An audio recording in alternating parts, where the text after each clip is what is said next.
Puseste todas as câmaras com autofocos. Puseste tudo. Oh. Puseste nos enquadramentos certos. Sim, Carlos. Acho que sim. Não, porque depois de gravar é sempre a mesma coisa, não há nada a fazer. Não carreguei no rec.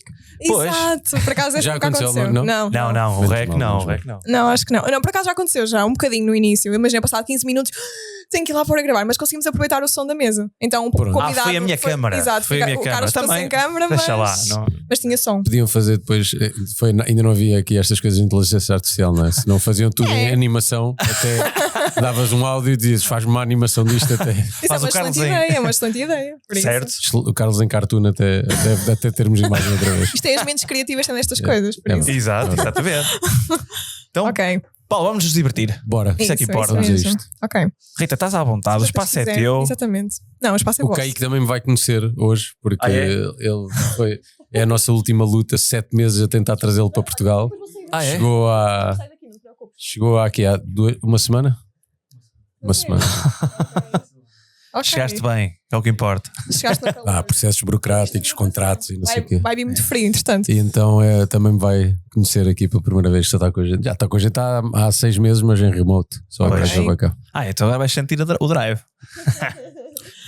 Muito bem. Agora vais conhecer o patrão. Isso. Não sei se esta é a melhor estreia possível. Estás à vontade, sem pressão. Estás tranquilo. Sempre com pressão. Só uma coisa antes. Eu vou dizer boa noite porque o podcast sai às 21. Ok, Eu sei que é tarde, mas eu vou dizer boa noite por causa Não, disso, boa, ok? não. Só Temos para não que achar que eu sou louca. Temos de começar a avisar antes. Porque como agora grava, Certo. já estão a ouvir. Pois é. Ok. Então, queres fazer o clap? Exatamente.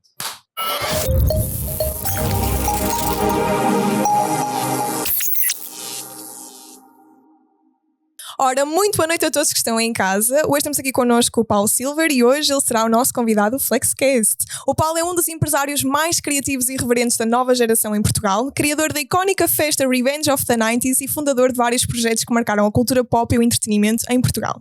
É ainda detentor de um portfólio de mais de 10 empresas que abrangem áreas como eventos, lifestyle, investimentos e entretenimento, e com uma visão fora da caixa e uma energia contagiante, hoje trazemos ao FlexCast uma mente inquieta, movida por ideias ousadas, propósito e zero paciência para aquilo que é mais do mesmo, não é verdade? É verdade. Portanto, Paulo, seja muito bem-vindo ao FlexCast e malta aí de casa, não se esqueçam de deixar o vosso like, subscrever o canal e deixar um comentário, mas só no final do episódio, porque eu quero que estejam muito atentos a este brainstorming que vai acontecer aqui.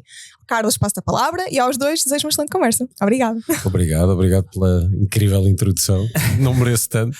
Boa noite a todos. Está correta? Carlos. Está, portanto, agora passou no Está tempo. exagerada, mas correta. Eu não sou nada daquilo. Eu sou um gajo normal, de Portimão. Isso é que a gente vai já ver. Boa noite, flexíveis. Agora vamos a mais um episódio do FlexCast e hoje com um empresário. Nós ficamos vários episódios sem trazer aqui empresários. Portanto, hoje vamos ter um empresário que faz muitas coisas e uma delas vocês vão se identificar, mas eu vou deixar isso mais para a frente e depois vou lá tocar de fininho. Paulo, muito obrigado pela tua presença, por teres aceito o convite e por estares aqui no Norte, vindo de Portimão. De Lisboa, neste caso, mas sim, vim de Portimão, nasci em Faro e vivi a minha vida toda em Portimão, mas venho de Lisboa. Agora estamos a Lisboa. Pronto, é só é mais curtito, exatamente. Obrigado e vamos nos divertir, que eu acho que uma conversa é fixe se trocarmos umas ideias, mas com o espírito de nos conhecermos. E pronto. Paulo, vou começar por uma pergunta muito difícil, só que eu acho que é aquela que é crucial para desbloquearmos esta conversa, como tu vezes é uma folha branca. Vamos embora. Quem é que tu és, Paulo? Ui, filho. Não sei, sou um apaixonado pela vida, pelas pessoas e por criar, e um inquieto. E isso faz de mim depois tudo o resto que acontece na minha vida. Acho que tá. É uma boa justificação. Eu acho que é muito, ou seja, tudo na minha vida nasce de um destes 4 pontos, não é? Ok. A necessidade de criar ou a necessidade de fazer alguma coisa para pessoas, sejam os que trabalham diretamente connosco, sejam os clientes, que eu acredito que é a base ou o centro de tudo, ou pelo menos deveria ser de qualquer negócio. E depois esta coisa que, sei lá, tem a ver com ADN, genética, espiritualidade, o que tu lhe quiseres chamar, que é a coisa da criatividade que nasceu comigo desde puto que sou um atrasado mental, e isso ajudou-me depois no resto da vida. Tu estás com quantos anos, Paulo? 42 anos, pá. Pois. Já Não tô. acredito. É verdade. Fogo, nesse estado. Espetacular. É verdade, 42 pescoços. Parabéns. Pá, obrigado. Olha, vamos começar por aí. Bora. Tu dizes que eres um atrasado mental. Gostei dessa frase. Também gosto de ser eu a ridicularizar-me a mim próprio. Diz-me uma coisa, porquê é que tu achavas isso? Achavas que quando eras miúdo tinhas ideias diferentes da caixa? Não, diferentes da caixa, completamente ADHD, hiperatividade, maluco da turma, o gajo que ia sempre para a rua, o gajo com as ideias malucas do não, bora é fazer isto, ou tipo... Epá, pronto, rebelde. E isso depois traduz-se um bocado no resto da vida e nos eventos e nas coisas que fomos produzindo e criando que foram um bocado atrás. E tenho aqui no Rebel e Revenge, não é? Acho que isto depois acaba por estar aqui um bocado ligado a isso, mas começa por causa do Rebel Bingo, que foi um dos primeiros eventos que tivemos, e depois Rebel Village, Rebel Island, Rebel Kids Crew. Há toda uma marca que tem seguido e feito vários eventos. E isso pode ter vindo aí, se bem que é uma marca que me aparece na vida e que não fui eu que a criei, fui eu que a desenvolvi depois para outros caminhos, mas vem sempre, não é? A vida acaba por te guiar, para te levar para coisas que tem que, ou se tu permitires à vida, como é óbvio, para coisas que se identifiquem contigo, e depois, se fores fazendo isso, a vida é bem mais simples e bem mais fixe. Achas que assentaste ou não? Completamente. Acho que cheguei a um ponto da minha vida em que felizmente estou realizado a muitos níveis, a quase todos, diria. Se calhar estou numa fase da minha vida que estou mais numa de adicionar valor às vidas das outras pessoas do que à minha, porque eu estou bastante tranquilo. Casa, mulher, 2 cadelas, piscina, Tesla. Não peço mais. Agora o resto é só viajar, curtir e conseguir, lá está, desenvolver negócios e desenvolver pessoas, que é uma coisa que eu gosto muito. E está-se bem. Esse é que é o teu drive também, é criar qualquer coisa. É criar. Se ficasses em casa sem fazer nada, isso não dava contigo. Não. Por acaso ultimamente tenho tido muito essa conversa, e ainda agora não foi contigo, foi agora quando a gente foi ao Porto, estávamos a discutir isso. Eu estive no Porto há 2 dias, agora fui para Lisboa, agora estou cá outra vez. Mas já falávamos disso, tipo, que é tudo muito giro, mas parar é uma coisa que nunca faria parte do meu. É morrer. Totalmente. Concordo totalmente contigo. Vamos começar pelo princípio, Paulo. Bora. Qual foi a tua primeira empresa que tu criaste? Era de quê? Porquê? O que é que te passou pela cabeça? Qual era a ideia? Passou, isto foi, lá está. Vamos ter que puxar para trás, e depois quem já viu os meus podcasts diz: os gajos falam sempre do mesmo, mas pronto, é a minha história. É a tua história, Para quem nunca ouviu a minha história de vida, isto é muito simples. Eu comecei por ser ator em Portugal, e fiz aí umas coisitas, e depois apaixonei-me pela minha primeira namorada, e ela recebeu uma proposta de trabalho em Espanha, e eu fui para a Espanha com ela, mas por mim. E aquilo 1 mês depois acabou, e eu acabei por ficar lá na mesma, porque tinha ido por mim. E continuei lá a trabalhar como ator, e a sair a séries, e a fazer N coisas. E depois estava a filmar entre cá e lá, estava a gravar uma novela cá, e estava a fazer trabalhos lá, e a estudar shiatsu, que isso é outra coisa que dá para estarmos aqui meia hora, mas que tem a ver com os mundos das energias, e eu na altura achei que aquilo fazia sentido para mim, porque assim, quando não tinha trabalhos de ator, podia dar a fazer alguma coisa. Isso é o quê mesmo? É tipo, é uma terapia oriental, que é tipo, não é uma massagem, mas vá, para propósitos de rapidez de conversa, é uma massagem. A acupuntura é com agulhas, o shiatsu é digitopuntura, é com os dedos, ou seja, trabalhas os meridianos, trabalhas o corpo a nível energético, e é basicamente isto, é uma terapia medicinal oriental. E eu na altura, como curtia de massagens e tinha jeito para a coisa, achei que aquilo, e estava a entrar um bocado no mundo das energias, que é uma coisa que eu respeito muito, achei que aquilo era uma cena fixe para quando não tinha trabalhos de ator, e então estava a voar entre Portugal e Madrid para estar a conseguir acabar o curso e fazer a novela cá. E uma amiga minha liga-me e diz: olha, tu falas bem de idiomas, a gente está aqui à procura de alguém para dar flyers aqui no meio da rua, para um bar E eu, pois, estou quase a voltar, não tenho nada para fazer, conta comigo, vou para aí. Então fui dar flyers, aquele típico que eras um chupita no meio da rua. Fui eu durante algum tempo e depois dali convidaram-me para um clube do estilo, olha, estás aqui até às 2 da manhã, podes vir com a gente fazer RP ali para o clube, e assim transitas as pessoas. E depois desse clube convidaram-me para gerir uma equipa de RPs numa discoteca, de gerir a equipa de RPs, 6 meses depois era sócio de 2 discotecas em Madrid. E depois entrei no mundo dos eventos sem querer, assim de paraquedas. Começámos a levar alguns DJs de Portugal para lá, começámos a fazer alguns conceitos inovadores, tematizados, que é muito o que a gente faz hoje em dia. Já foi o início um bocado aqui disto. E depois fui numa viagem. Isto é a minha vida. Vocês vão perceber que isto é a minha vida. Dava um filme de Bollywood mesmo, daqueles gigantes. Fui fazer uma viagem à Croácia, do nada, numa viagem de autocarro conhecemos um casal de ingleses, acabámos por viajar com eles durante 10 dias seguidos e criámos uma amizade gigante, e eles vêm-me ver outra vez este verão a Lisboa. A amizade continua depois destes anos todos. Uau. E então ele, quando voltou para a Inglaterra, pediu em casamento e disse se a gente queria ir. Eu acabei por ir sozinho, o meu irmão não foi comigo. Cheguei ao casamento, o padrinho faltou ao ensaio e depois faltou ao casamento, eu acabei por ser o padrinho. Fiquei na mesa dos noivos, o pai da noiva, em vez de fazer um discurso sobre eles, fez um discurso sobre mim. Acabei perdido bêbado a roubar um carro de um gajo, para aquilo estava numa ilha, não roubei, só entrei para dentro do carro e decidi guiar no lado contrário da estrada até casa. E pronto, depois destas peripécias todas, antes de ir para este casamento, calma que eu já me estava aqui a perder antes de ir para este casamento eu tinha um layover de 8 horas em Londres, e como não queria estar à espera no aeroporto, liguei a um puto que trabalhava para mim na altura da RP, numa das discotecas em Madrid, e disse, olha, bora aí, vamos aí beber um copo e fazer tempo, porque eu tenho 8 horas para queimar. E acabámos por ir para o Soho à procura de uma cena do estilo que a gente estava a fazer em Madrid, para nos irmos divertir. E depois cheguei à discoteca, conheci o dono da discoteca, que ainda hoje em dia é meu amigo, é o Scott Whippy, e conheci o fotógrafo. E acabámos todos bêbados, e eu a voltar para o aeroporto, porque à altura bebia muito, como vocês já perceberam. Entretanto, casamento, aquela loucura toda. Quando cheguei a Madrid, naquela altura era o hype do Facebook, em que convidavas toda a lista de amigos para os eventos e toda a gente recebia os convites, e eu, como era amigo do fotógrafo e ele ia fotografar um evento que era o Rebel Bingo, convidou-me e aquilo apareceu-me. Eu disse, espera aí, o que é isto? Fui ver, isto é a minha cara, isto é bem da giro, investigar. Comecei a mandar a falar lá com a malta em Madrid, olha, estamos a fazer estas festas à noite, mas isto era bué mais giro porque é completamente diferente, tem a parte teatral, que era uma coisa que eu andei muito tempo a fazer. Então comecei a chateá-los no Twitter, curtia bué de ir aí, então vai, olha, a gente mete aqui na lista, vem, apanhei um voo para Londres, e disse ao meu sócio, eu vou lá ver aquilo, vou gravar aquilo tudo, se os gajos não nos derem os direitos, a gente tenta fazer uma cópia à nossa maneira.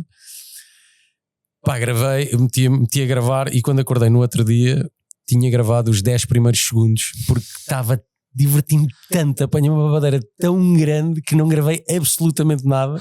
No fim da noite fui ter com o Fred e disse, Fred, eu sou o gajo de Portugal, da Espanha, e quero ficar com isto. E ele, pronto, mais um bêbado quer ficar com isto. Só que este bêbado teve a chateá-lo 3 meses até ele dizer que sim. E pronto, e fizemos o primeiro evento em Madrid e perdemos dinheiro. Fizemos o segundo evento e perdemos dinheiro. O terceiro evento esgotou, o quarto para 400 pessoas. O quarto evento esgotou para 700 pessoas. Depois esgotou para 700, e depois decidimos assim, olha, se calhar isto está a passar o salto. Depois fomos para uma sala de 1200, esgotou. E a partir daí foi um absurdo gigante do movimento que foi o Rebel Bingo em Espanha, e depois em Portugal, e depois no Brasil. Mas daquela sala esgotada de 1200 pessoas começámos uma tour de 27 cidades em Espanha, non-stop, o ano inteiro, sempre em tour, com a casa às costas, basicamente, quase que não ia à casa. Todos os fins de semana praticamente tínhamos eventos em algum sítio de Espanha. Depois acabámos por trazer o evento para Portugal. Isto, para responder à tua pergunta, que estiquei aqui como gente grande. Não, gostei, estou a gostar. Foi a minha primeira empresa em Espanha, porque as primeiras festas estávamos a fazer festas a Zé Manel, não é? Sacos de dinheiro naquela altura dava. E depois à terceira festa, quando aquilo começou a meter 700, 1200 pessoas, foi tipo, olha, isto já não dá para ser com dinheiro só porque sim, vamos montar uma empresa, montar uma estrutura. E aí nasce a minha primeira empresa, que se chamava Unexpected Events. Okay. E um ano depois vimos para Portugal, montámos uma equipa, começámos a fazer cá estávamos a fazer tours constantes de 9 cidades. Depois levámos para o Rio de Janeiro e para São Paulo. Eu fui viver para o Brasil. E depois acabei por também apresentar em Nova York, mas isto já com os nossos outros sócios que inventaram o Rebel Bingo, o Freddy e o James, em Miami, Nova York, Xangai, 12 cidades na Inglaterra. Foi um movimento assim bastante mundial. E nós o que fizemos foi, eles tinham isto muito na ótica de Broadway, show de 2 horas, acabou, vai para casa, e nós transformámos isto um bocado numa noite, de sair à noite. Então, em vez de ser pré-meia-noite, que é o que acontece em Londres, mas também por causa do horário deles, acabou por ser das 11 da noite até às 6 da manhã, onde havia um DJ que fazia warm-up, e depois havia o show central, e depois continuava com o DJ, e virava um bocadinho uma rave. E esta foi a fórmula, e depois nós fomos adaptando e percebendo o que é que era esta coisa e porque é que isto mexia tanto com as pessoas. E fomos descobrindo que havia ali atrás daquilo uma fórmula que era esta coisa de quebrar a quarta parede, onde as pessoas fazem parte do espetáculo em vez de estarem a olhar para um espetáculo. E isso foi aqui o pivoting moment em tudo na minha vida, que foi quando percebemos que tínhamos uma fórmula, que tínhamos achado uma fórmula, e que depois isso influenciou a Revenge of the 90s e todos os outros produtos que nós criámos e que temos até hoje, que é um bocado a fórmula da New Shit. E daí depois, lá está, eu tenho de voltar do Brasil para Lisboa porque a empresa em Portugal disparou e estamos com uma série de projetos, e aí nasce a New Shit, e depois da New Shit nasceram todas as outras, dentro do modus operandi que nós temos, que é incubar as empresas primeiro dentro da empresa para uma necessidade própria e depois ir buscar pessoas muito válidas para fazer aquilo. Quando a empresa é viável e financeiramente estável, então nasce uma empresa com esse sócio, com essa pessoa válida que fomos buscar, e cria-se toda uma estrutura financeira e uma estrutura de apoio, etc, etc. E diria que 90% das empresas do grupo, tirando as que alguma aquisição ou algum investimento que tínhamos feito, nasceram praticamente todas assim. Uau! Deixa-me só ir a um ponto Bora. inicial. Eu falo muito. Não, mas assim é que está fixe, mas explica qual era o conceito primário, ou seja, estavas nas discotecas, mas o que era aquilo exatamente? Qual era o evento? Qual era o... Não, nas discotecas era, imagina, nas discotecas era isso, eu geria equipas de RPs para as noites das outras pessoas, e depois pensei, não, espera aí, eu consigo fazer isto muito melhor, ninguém está a usar aqui nada de tematização, nem as pessoas não vêm vestidas para um tema específico, ou a sala não está decorada de uma maneira específica, então começámos a criar, os nossos primeiros conceitos chamavam-se Mad Club e Pussy Galore, que era, Pussy Galore é abundância de vaginas, em inglês. Viste, não disse um nome mal criado, disse mesmo o termo técnico. Mas também Pussy Galore era uma vilã do James Bond. E a questão da abundância de vaginas é que a Pussy Galore era uma festa lesbian friendly, ou seja, era muito mais uma festa virada para o público lésbico, mas que qualquer pessoa podia ir, e que as DJs eram só mulheres, as barmaids eram só mulheres, as seguranças eram mulheres, a fotógrafa era mulher, a VJ era mulher, ou seja, toda a equipa que trabalhava, o conceito daquele evento era isso, e depois era tematizado de cada evento tinha uma temática diferente, e as pessoas vinham vestidas de maneira diferente, as barmaids eram maquilhadas de maneira diferente, dependendo da temática. O Mad Club era muito isto, mas para um público em geral, numa onda que era o eletromaximal, que era uma coisa que na altura estava muito na moda. E foi aí esse evento que começámos a trazer DJs de Portugal e a levar DJs espanhóis fazemos este intercâmbio, e apanhámos aqui um bocadinho a onda que estava a começar do eletromaximal, e foi aí que começa então estes 2 eventos, que eram as discotecas que nós tínhamos, tínhamos a Pussy Galore, que era aos sábados, e o Mad Club, que eram às sextas. Não, a Mad Club e Pussy Galore eram temáticas de sexta, e o V-Club depois era um clube que abrimos ao sábado, assim é que foi. E pronto, e basicamente é isto, que começa aqui esta coisa do as pessoas adoram cenas temáticas e interativas, e aí já começámos a fazer algumas coisas, e a testar. Aí foi um bocado o playground do testar. O Rebel Bingo depois traz-nos para este mundo que nos permitia viajar como caraças, porque o que nós fazíamos, o James e o Freddy estavam a fazer, mas de outra maneira, porque o Rebel Bingo era uma sociedade secreta que fazia festas secretas em localizações secretas. E onde tu ias lá para jogar bingo, mas como havia este storytelling do ilegal e do secretismo, havia sempre uma temática que era tipo convenção de segurança no trabalho, Então a malta ia toda vestida com capacetes de obra e coletes e a gente dizia, pá, se aparecer aí a polícia, vocês metem-se a verificar os extintores a ver se está tudo bem. Pois era, conferência de fitness e saúde, então vinha toda a gente com perneiras e calções e bandanas na cabeça, e depois ensaiávamos tipo, se a polícia aparecer vai toda a gente a fazer jumping jacks, toda a gente. Então tinha esta brincadeira e esta interação, e lá está, e o público acabava por sentir que fazia parte. E depois ainda tinhas o elemento aqui que eu acho que foi isso que tornou o Rebel Bingo no fenómeno mundial que foi, que eram as canetas que tu usavas para jogar o bingo. Na verdade eram, a gente dizia sempre use the pen, not the sword, que era e tínhamos tipo uma mão assim a agarrar uma caneta em vez de ser uma espada, porque era a coisa da rebeldia e da revolução e não sei o quê, e a caneta o que fazia era quebrar como é que se diz? Social constructs em português, pois falha isto que até parece que eu sou de lá de fora.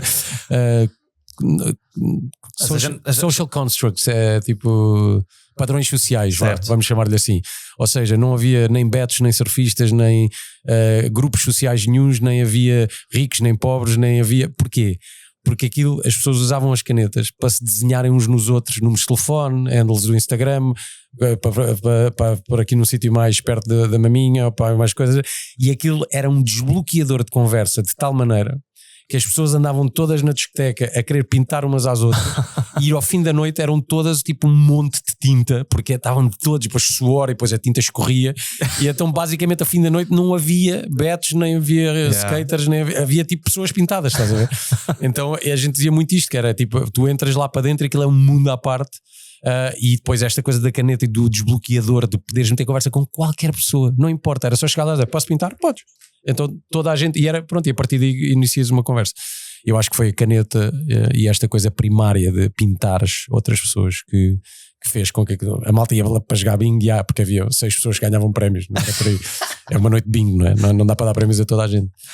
Mas a coisa da caneta, das pessoas sentirem que ali podiam ter conversa com aquela pessoa, era de facto a fórmula de sucesso daquilo. Caramba! É verdade. Isso é uma cena mesmo fora. Foi muito revolucionário. Qual era o ano? Isto foi 2000, em Espanha começámos em 2009, em Portugal começámos em 2011, isto foi até 2000 e... Ora, nós fizemos ainda 5 ou 6 anos cá em Portugal, portanto estamos a falar se calhar 2017, foi quando acabou. Uau! E tu sendo da parte criativa, como é que foi gerir isso? Foi épico, mano. Para mim era um alimento para a cabeça todos os dias, porque a gente tinha que estar sempre a inventar coisas novas e o que é que vamos oferecer, porque os prémios não eram dinheiro, eram tipo coisas absurdas, tipo uma metralhadora que estava cheia de Jagermeister, mas que era uma cena automática, tu clicavas aquilo É lá. E oferecias uma garrafa de Jagermeister com metralhadora, ou era um fato sumo insuflável, era um piano para tocar com os pés, então a gente andava sempre tipo em novelty stuff a descobrir o que é uma coisa que ninguém nunca na vida pensou em ter, mas assim que virem é tipo, eu tenho que ter aquilo na minha vida. Então era isso, os prémios, as temáticas, a reinvenção a cada temporada para as pessoas não acharem que era sempre o mesmo. Portanto, isto para mim, o Rebel Bingo foi life-changing em todos os sentidos, porque foi também o evento que me abriu este mundo de possibilidades, que permitiu depois criar todos os conceitos, desde Revenge of the 90s, 2000s, RFM Time Machine, Kermesse, Turbobile, etc. Temos cerca de 15, 20 conceitos. Espetacular. E tu, eu tenho uma curiosidade brutal. E tu disseste que os primeiros 2 eventos correram mal financeiramente. Como é que tu resolvias aí a parte financeira para tudo acontecer? Estávamos a investir, era eu e o meu sócio, que é o Jimmy, que ainda hoje é o meu sócio espanhol. Se voltar a abrir uma empresa em Espanha, há de ser com ele. Que entretanto essa empresa faliu, mas isso é uma coisa que temos de falar mais à frente. Que há que saber falar das vitórias, mas também há que saber falar das derrotas. Claro que sim.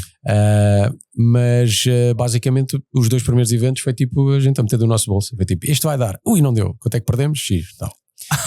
Vai dar, este não dá, quanto é que X, tal. Mas nós acreditávamos bem naquilo. E atenção, as 2 primeiras falharam e nós perdemos dinheiro, porque eu fui a Londres nessa mítica viagem, e na volta voltei a sair a Londres, e era uma segunda-feira e aquilo estava a barrota e as pessoas estavam a curtir como a caraças. Eu disse, não há nada em Madrid à segunda, vamos fazer o Rebel Bingo à segunda. Então os 2 primeiros Rebel Bingos foram à segunda-feira. Claro. E esse foi o detalhe. Depois passámos para a quarta, e a partir daí à quarta-feira. A quarta-feira já era a noite universitária, já era muito mais simples meter pessoas. A gente estava ali a tentar criar um novo paradigma na cidade, mas não havia dinheiro para criar paradigmas e para estar a arriscar mais. Então experimentámos mudar para a quarta foi quando esgotou o primeiro evento, e depois ainda fizemos mais 3 ou 4 daquela dimensão, e depois foi tipo, espera aí, perdemos dinheiro na segunda, está a dar dinheiro fixe à quarta, isto se calhar ao sábado. E então mudámos para os sábados, e 1.200, 3.000, 3.500, 5.000, pronto. Aí é que escalaste. É. E como é que te saltas dessa para a segunda? Para a segunda o quê? Empresa, como é que tu... A segunda empresa foi a UAM, e foi por acaso neste momento está a decorrer aqui um processo de negociações para voltarmos a lançar a UAM. A UAM era uma agência de artistas, e a UAM nasce, lá está, como todas as empresas, por uma necessidade, porque nós estávamos a comprar muitos artistas seja para a Revenge, seja para outras produções que fazíamos, porque não fazíamos, para o Rebel Bingo, para outras produções que fazíamos, porque não fazíamos só o Rebel Bingo. E foi do estilo, se tivermos uma agência, não temos que pagar comissão às agências, nós somos a própria agência, o nosso outro sócio que tínhamos na altura tem experiência disto, bora montar uma agência. Convidámos mais umas pessoas de Lisboa que estavam mais na música eletrónica, a gente estava mais no pop e no hip hop e não sei o quê. E aquilo nunca sequer arrancou com esses sócios de eletrónica, eles acabaram por sair e a gente acabou por agarrar na agência, e começámos, lá está, primeiro a fazer catering para dentro do grupo, e uma vez que aquilo estava a funcionar e que as pessoas viram que nós estávamos com um hypezinho no mercado, toda a gente conhecia o caso do Rebel Bingo, e a malta quando começou a perceber, vocês têm uma agência, dá para eu ir para a vossa agência, então de repente a gente só queria para tratar de artistas internacionais, e de repente já estávamos com o Agir, o Paulo de Carvalho, o DJ Vibe, os Caretos, Funk U2, you name it. Tínhamos um roster incrível de artistas, e lá está, mais uma grande aprendizagem. Acabou por, lá está, nascer essa agência, irmos buscar pessoas, transformarmos a UAM numa agência. Depois foi aí que conheci também a Mariana Couto, que hoje em dia é um nome gigante do Booking em Portugal, que está na Sons em Trânsito. E a UAM depois acabou por nós, por discordância com coisas com um dos sócios que depois acabou por sair, acabámos, eu e o meu outro sócio Miguel, que ainda hoje em dia é meu sócio, acabámos por nos focar mais na New Shit e deixar ele estar com a UAM, e foi aí que nasceu a Revenge, quando nós nos focámos na New Shit. E a UAM depois acabou por ir perdendo artistas, e no Covid decidimos fechá-la. Ok. Por completo. Tu então, como empresário, tu sentes a necessidade de construção vertical. Tu constróis empresas para resolver sempre os problemas internos, e depois percebes que pode ir para o mercado, ou quando dá, não é? No início, sim, no início foi muito essa. Hoje em dia continua a ser o driver mas estamos a meter, por exemplo, no mundo da restauração, não há propriamente um vertical que eu não tenho de dar para os trabalhadores. também vou acabar por comer lá. Mas sim, estamos agora a investir em dois projetos de restauração muito específicos e muito únicos, e muito que depois servem a outros propósitos. Nomeadamente, um deles, a ideia é transformar um bocado numa sala de espetáculos muito diferente do que há em Lisboa. Uma sala, não é de espetáculos, não é bem de espetáculos, é uma sala de eventos corporativos que também vai ter eventos públicos, porque depois aquilo é uma sociedade a 3 partes, nós, um monstro da restauração, e uns sócios meus que já fazem muita coisa com a gente, e depois o outro, mais uma vez, nós e sócios de restauração, outras pessoas de restauração. Portanto, nós aqui também esta coisa, eu não quero ter nada a ver com restauração, tenho a perfeita noção disso. E então fui buscar pessoas que são muito boas a fazer aquilo e dar-lhes sociedade, tanto num como no outro. E nós lá está, os meus outros sócios são muito bons em press, influencers, digital, design, etc. Eles vão tratar da parte da comunicação toda deste espaço. O outro player, sócio, vai tratar de tudo, restauração, staff, blá blá blá blá, comidas, pedidos, tudo o que eu não quero ter a ver. E nós vamos tratar mais da parte de conceito, eventos, transformar aquilo numa venue para eventos corporativos, que é uma coisa porque é um espaço muito, muito especial.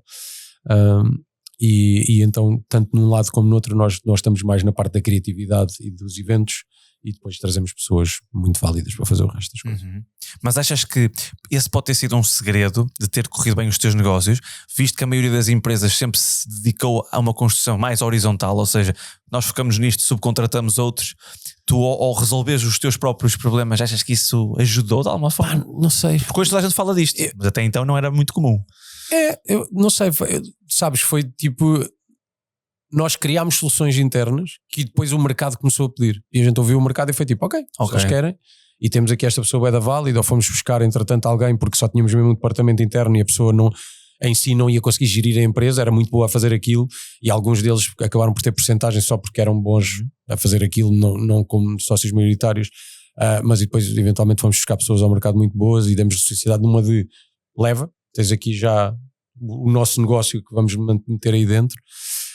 E depois o que começámos a perceber também com isso foi esta coisa da economia de escala, não é? Nós conseguimos ser mais competitivos no mercado porque enquanto um competidor nosso tem a empresa dele e depois tem que ir buscar uma série de players e tem que meter margem, nós temos dentro do grupo e conseguimos ser bastante mais competitivos porque compramos a nós mesmos, não temos que meter margem. E lá está, falas com um intermediário e tens acesso a uma panóplia de serviços.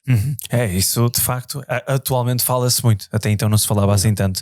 Quando veio o Covid foi uma das empresas que começaram todas a perceber que se calhar não podemos ficar tão dependentes de outros, temos que nos focar em criar qualquer coisa. Não acredito muito eu acho que a especialização é uma coisa muito importante, ainda hoje o Almoço estava a falar disso, e acho que eu consigo estar se calhar a dar o meu máximo em 3 empresas e já acho que é estúpido, nunca conseguiria estar nas 13, e acho que aí já é esta coisa de primeiro não ter medo de ter sócios, que é uma coisa que é terrível, porque até achares os certos é sempre complicado. Já fui bastante mais tranquilo em relação a isto e olha que eu tenho para aí 40 e tal sócios em todas as empresas, mas já tive pesadelos muito grandes com sócios, mas faz parte da vida do empreendedor, acho eu. Mas acho que depois passa nessa coisa, não é? Ok, isto é giro, montámos, está bacana, enquanto esteve aqui dentro fazia parte da especialização porque era um departamento da empresa. Agora que vai nascer como um bebê com vida própria, bora buscar pessoas para se focarem naquilo, porque eu não posso estar agora a tirar o meu foco daqui a focar-me para desenvolver aquela empresa. Então, tem sido muito assim. A última que abrimos, que se chama Air F&B, que neste momento ainda lá está a ser incubada. Basicamente nós percebemos que não havia um search engine para food trucks, para eventos em Portugal. Então fui buscar uns putos muito fixe que estão agora a trabalhar com 2 empresas nossas até que desenvolvem soluções e que estavam na universidade na altura quando eu os conheci, e convidei-os e fiz-lhes o desafio para a Tricket, para eles irem desenvolver uma aplicação para a Tricket, e quando tiveste ideia disse, olha, querem fazer isto? Eu dou-vos 33% da empresa, vocês só têm que desenvolver a plataforma, é isto. E depois fui buscar o Diego, que é um especialista em food trucks que trabalha para a festivais, e disse, olha, vens também dou-te outros 33%, tu tratas da parte da operação, eu tenho aqui a ideia, consigo-te montar, consigo usar e consigo dispor isto à grande para o mercado. Então estamos a finalizar a plataforma agora, a empresa já funciona mais tipo na ótica de mas eu preciso, pronto, mas ainda não estou a plataforma, está aqui o número do Diego, boa sorte Diego. Pronto, temos este food truck e este food truck, e trabalhamos com uma série de food trucks no país e cada vez que recebemos entram mais para a base de dados, mas pronto, basicamente é isto, estás a ver, triangulação, pessoas-chave e depois tens aqui o meu pool que já vai utilizar muito os teus serviços. E agora, make it happen, e o que precisares de mim, estou aqui para reuniões mensais, trimestrais, semestrais, mas leva tu a empresa. Isso é que tu podias dar essa experiência a mim e a muitas pessoas que estão a ouvir, que é, como é que tu resolveste esse problema dos sócios? Porque todo o empreendedor diz que a pior coisa é o delegar ou arranjar alguém para ajudar. Tu, com a tua experiência, não resolves. Dá-nos uma dica. Lá está, eu acredito muito no instinto. Mas o meu instinto já me falhou muitas vezes. Já mandei calinadas ao lado mesmo agressivas. Mas é o que é, mano, faz parte. Acho que se alguma vez decidiste ser empreendedor na vida, tens que ter esta coisa que se chama resiliência, não é? E faz parte o cair, mas importa, não é? It's not how many times you fall, it's how many times you get up, não é? Mas lá está, eu acho que é a intuição. É perceberes primeiro se a outra pessoa é realmente especialista no que faz. E depois se é boa pessoa. Acho que isso é uma coisa que eu 1 ou 2 vezes falhei. Não é falhei, mas a máquina estava a andar a uma velocidade tal que a necessidade era tanta que foi tipo, isto deve ser coisas da minha cabeça. E pronto, e não era. Foi um pesadelo gigantes para resolver depois. E resolveu-se, e já está, e custa dinheiro, às vezes muito dinheiro resolver, mas lá está, a pagar para não ter dores de cabeça e siga. Mas eu acho que estas 2 coisas são importantes. Ele é muito bom no que faz. Sim, ele é muito boa pessoa, trata bem as outras pessoas, é boa pessoa, tem valores. Então, se ele tiver essas duas coisas, o resto acontece, treina-se, aprende-se, ensina-se, que é uma coisa que nós levamos também muito, é a estrutura financeira e as coisas como a gente faz. Muitas das nossas empresas bebem da nossa base de departamento financeiro, da maneira que os softwares que a gente usa, a maneira do modelo de gestão, etc. A gente acaba por puxar tudo muito para dentro do nosso ecossistema, e depois vamos ampliando o departamento financeiro, em vez de estar a criar departamentos financeiros, que é para ter tudo organizado com o mesmo sistema, com os mesmos métodos e toda a gente aprender da metodologia que a gente utiliza. Mas diria que é isso, se encontras alguém que é boa pessoa e é muito bom no que faz, acho que a base mesmo é namorares muito para perceberes mesmo se ele é muito boa pessoa. E viver junto antes. É isso, é o que a gente está a fazer agora. O erro que foi, os dois erros, foi um deles foi um namoro muito grande e viver junto durante muito tempo, e depois a pandemia revelar a pessoa. Mas o outro não, o outro foi literalmente ir para a cama no primeiro encontro e casar no dia a seguir, e o maior erro da minha vida. Mas é uma grande dica, é uma boa filtragem. Por isso é que é fixe perguntar a quem já passa por isso, deixar esse feedback. Vamos aqui a outra coisa que me interessou também, que era, tu há pouco disseste que houve uma empresa que te correu mal. Eu ia te perguntar se todas as empresas que abriste, todas estavam abertas, ou se acabaste de fechar alguma ao longo do tempo. Não, imagina, a UAM acabou. Creio que isto já. Não, estás a vontade. A UAM acabámos por extinguir o negócio, ou seja, a UAM continua a existir, é uma empresa que está aberta e que está saudável, e que lá está. Estamos agora, bué anos depois, a pensar em voltar a reabrir. Surgiu aí uma proposta, uma ideia. Todas as outras ou foram vendidas ou continuam abertas, tirando essa primeira. Lá está, que tivemos isto basicamente. Lá está, ninguém nasce ensinado, e especialmente um puto que estudou 2 anos de engenharia informática, se conseguirmos dizer que foram 2 anos, porque foi 2 anos e meio em Évora. E depois fui para Lisboa estudar para ser ator, e depois fui ator durante 7 anos, e depois de repente cai assim de paraquedas no mundo do empreendedorismo, com outro amigo meu que tinha discotecas, mas numa ótica de gerir equipas de RPs, e o dinheiro nesse mundo é assim muito, não é ter uma empresa, não é? E de repente caímos os dois numa empresa que faturava centenas de milhares de euros, e que é do estilo, olha, temos uma empresa bacana.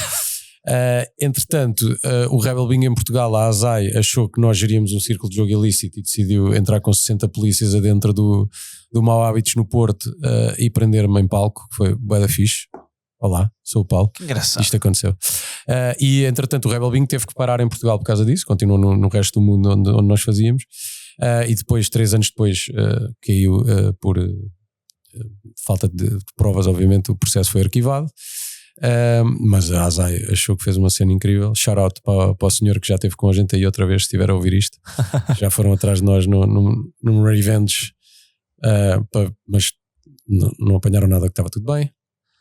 Mas quando o Rebel Bingo acaba em Portugal, e o dinheiro, ou seja, Portugal pagava um FII à Espanha, e Portugal para de pagar o FII à Espanha, e a conta espanhola de repente começa assim a cair a pique. Epá, o que é que isto está a acontecer?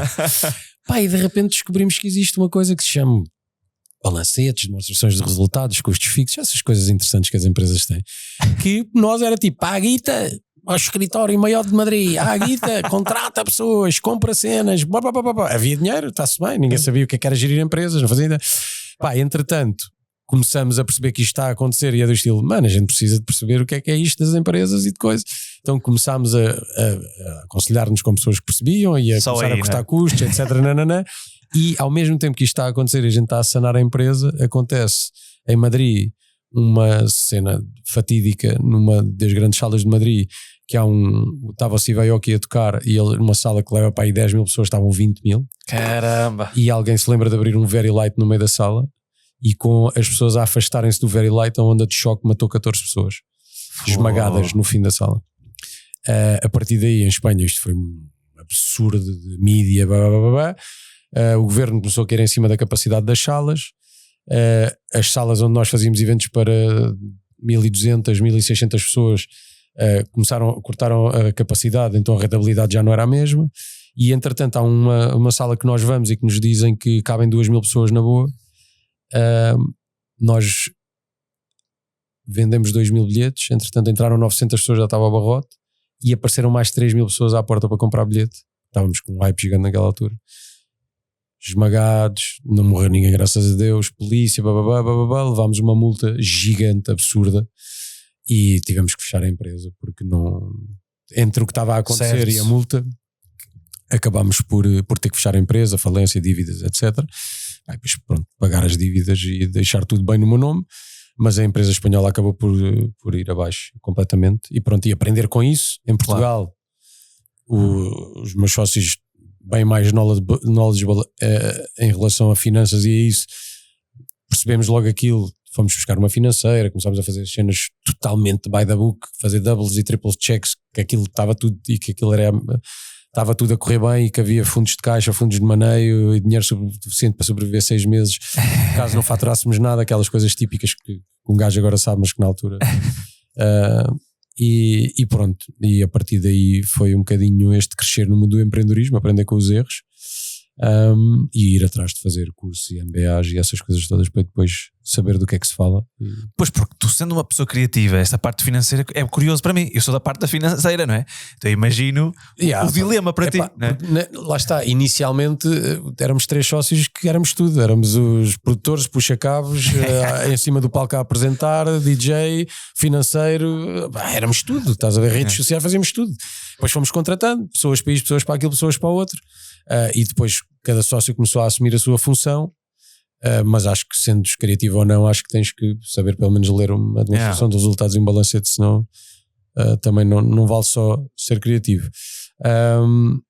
E depois eventualmente, obviamente, a empresa cresce, a faturação é diferente e tens um departamento que trata disso. Claro. Mas já. Ou seja, acabou-te essa parte porque aconteceu esse problema em Portugal, por acaso muito chato, mas havia sequer fundamento para a investigação? Segundo a ASAI, eles estavam a investigar há 8 meses um círculo de jogo ilícito, quando era uma festa para putos onde pagavas 10 euros com uma bebida e entravas lá para dentro e ganhavas um fato sumo insuflável, portanto daí a ser um jogo ilícito. Na minha cabeça não é, mas pronto, eles acharam que sim. Aquilo acabou por acontecer. Assim que nos fecharam o Rebel Bingo, nós reinventámos outro conceito. Que é isso que eu ia perguntar, sabe? Logo fizemos um conceito novo, com uma dinâmica nova. Fizemos o funeral do Rebel Bingo. As pessoas foram todas que era o funeral do Rebel Bingo, e começou o Ardon, que na altura era Ardon Porto, Ardon Lisboa, e fomos fazendo esses conceitos. E depois nasceu Battle Royale, e nasceu o Push da Button, e nasceu, são tudo conceitos que existiam e que já nem fazemos. Ainda fazemos alguns nas viagens de finalistas. Depois nasce a viagem de finalistas do Rebel Village, depois com os meus sócios que também tinham a Small Snow Trip, e depois nós começamos a desenhar a Small Snow Trip também a nível de animação, e pronto, e fizemos o shift e continuamos a nossa vida. Espetáculo. E depois qual é que acaba por ser o grande evento que tu consegues voltar a criar? É Revenge. Depois andámos aqui, lá está, agência, e criar outras empresas, e assim um bocado a dabble e a aprender coisas, e depois a agência teve um sucesso enorme e trabalhámos muito, e era um grande foco, e depois a gente foi, espera aí, então, mas bora lá ali que a gente temos aqui a New Sheet, deixa lá este sócio estar aqui, que a gente desentende-se muito. O que é que era a New Sheet já agora? A New Sheet é a produtora de eventos. Okay. A WAM era a agência. E depois nasce a Revenge, porque quando eu e o Galão nos dedicámos à New Sheet, a Revenge é um daqueles coisinhas que metes o fósforo e o fogo, foi de 400 para 1200 para isto, estou a dizer que foi um evento para 400 em fevereiro, 1200 600 em fevereiro, 1200 em março, 1200 em abril. Todos os meses, em setembro já estávamos a fazer no Porto, no fim do ano estávamos a esgotar o Coliseu com 4.000 pessoas, no outro aniversário estávamos a fazer para 12.000 pessoas. Esgotado, sem saber onde é que é o local, só porque acreditava no processo, no projeto, e compravas bilhetes, só sabias no dia onde é que é. Mas isso como é que tu construíste essa marca de confiabilidade? Não faço ideia. Lá está, nós fizemos uma festa que queríamos fazer um evento para os nossos amigos e para as pessoas da nossa idade, e para celebrar a década que nós éramos adolescentes, que era os anos 90, não é? E acho que estava muita gente com saudades dos anos 90. E depois houve, eu diria, três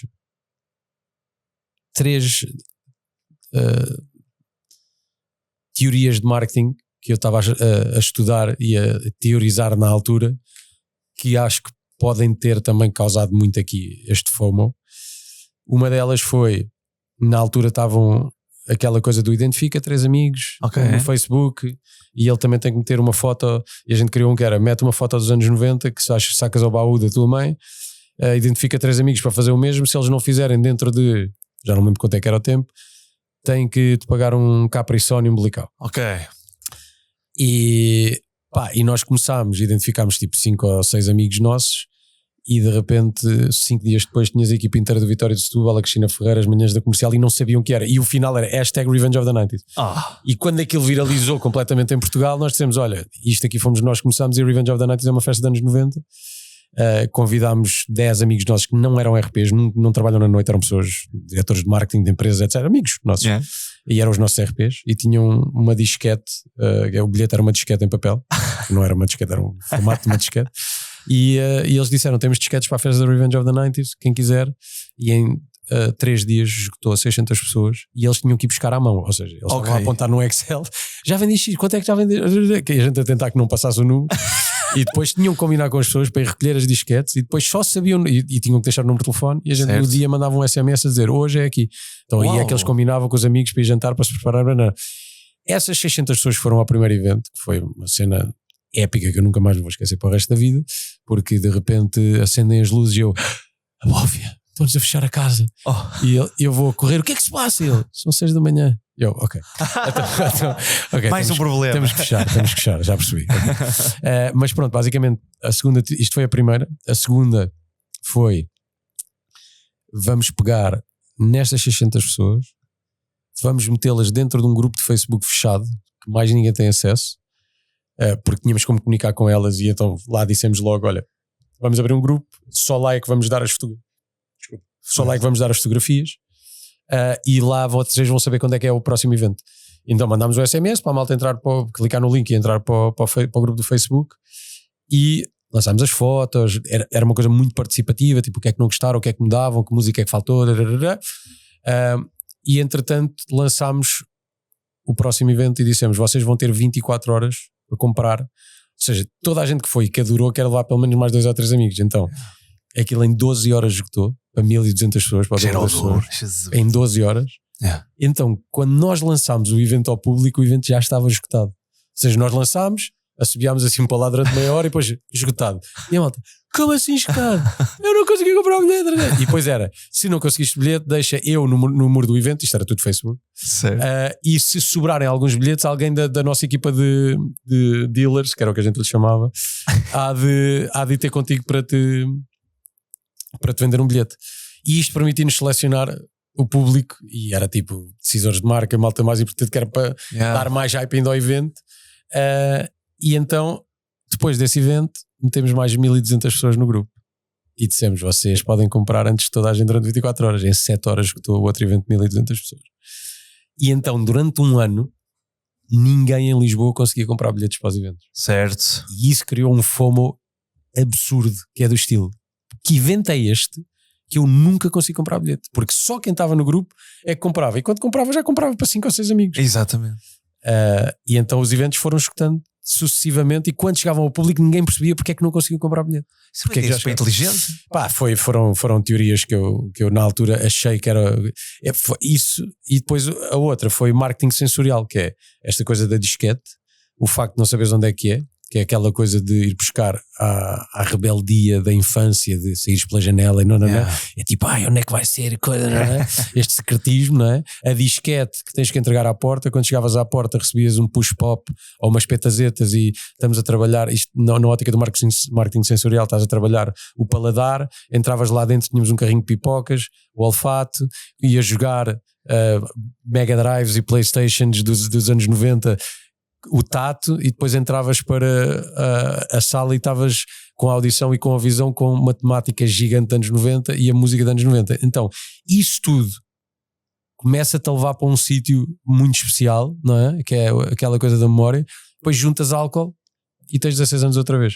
Às 2 da manhã toda a gente estava, não há tipo, mais uma vez criou-se aquela coisa do, não há tipo, este gajo é o XPTO e eu sou, não, é tipo, estás agarrado a outro gajo, eu também conheço esta, lembras-te? E depois de repente crias esta coisa muito de grupos irem aos eventos e de fazeres amizade com toda a gente, porque está toda a gente com este mesmo denominador comum, que é a memória. Então, genial. Acho que foi giro, mas foi um tiro mesmo tipo, calhou bem. Não, mas acho genial a forma como tu idealizaste o pensamento para fazer acontecer. Brutal. Eu que sou gajo de números, essas cenas surpreendem-me sempre, porque eu achava assim, eu não teria essa capacidade de criar uma coisa assim. Lá está, para já não fui só eu tive muitas ideias, mas depois já há muita gente para meter isto em prática, não é? Claro. Mas podia não ter funcionado. Acho que possivelmente o timing foi o perfeito, ninguém estava a fazer nada de 90s. O Rebel Bing tinha parado há muito tempo, não havia esta coisa da interação há muito tempo e desta coisa de quebrar a quarta parede. Nunca tinha havido para esta faixa etária. Acho que foram muitas coisinhas que se conjugaram para fazer isto acontecer. Fixe. E tu, durante quantos anos realizaste esse... A Revenge? Sim. Não, ainda hoje. Ainda existe? Ainda agora vim de apresentar uma não, por acaso foi Time Machine. Mas tivemos em Oeiras. Tivemos em Oeiras, com 10 mil pessoas agora Uau! Há 2 ou 3 semanas. Não sentiste quebra pós-Covid? Não. O que eu senti, ou seja, o que nós fazíamos muitas produções próprias e trabalhávamos para o mercado corporativo e para o mercado camarário. E depois do Covid ainda fizemos 1 ano de produções próprias, e um dos meus sócios, que é um craque em socioeconómicas e finanças e coisas, fez uma análise que não estava errado, a dizer eu acho que foi uma crise silenciosa onde as pessoas mais afetadas vão ser as pessoas da nossa idade, e entre pagar a escola dos putos, os livros e ter comida na mesa e ir a uma Revenge, se calhar vão preferir fazer a primeira parte. E então nós decidimos dar um step back na parte da produção própria. Investimos muito no corporate e em agência. Trouxemos mais pessoas para essa parte, ou seja, fizemos um shift, porque os eventos de produção própria dão muito dinheiro.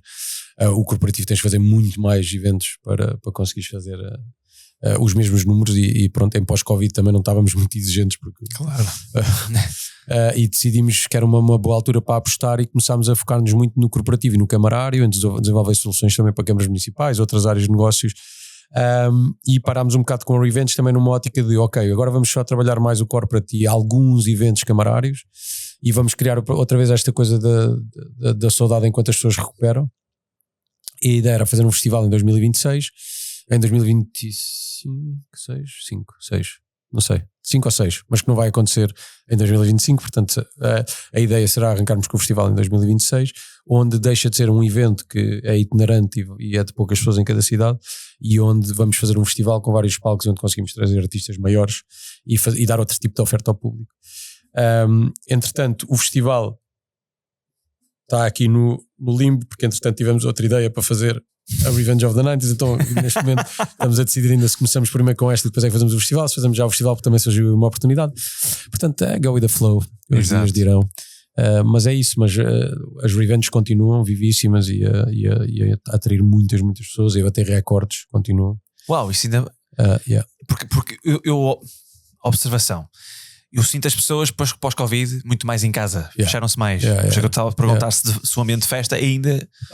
A cena é, como nós parámos muito de fazer, nós estávamos tipo uma vez por mês ou 2 vezes por mês em algum lado, por causa da tour das cidades.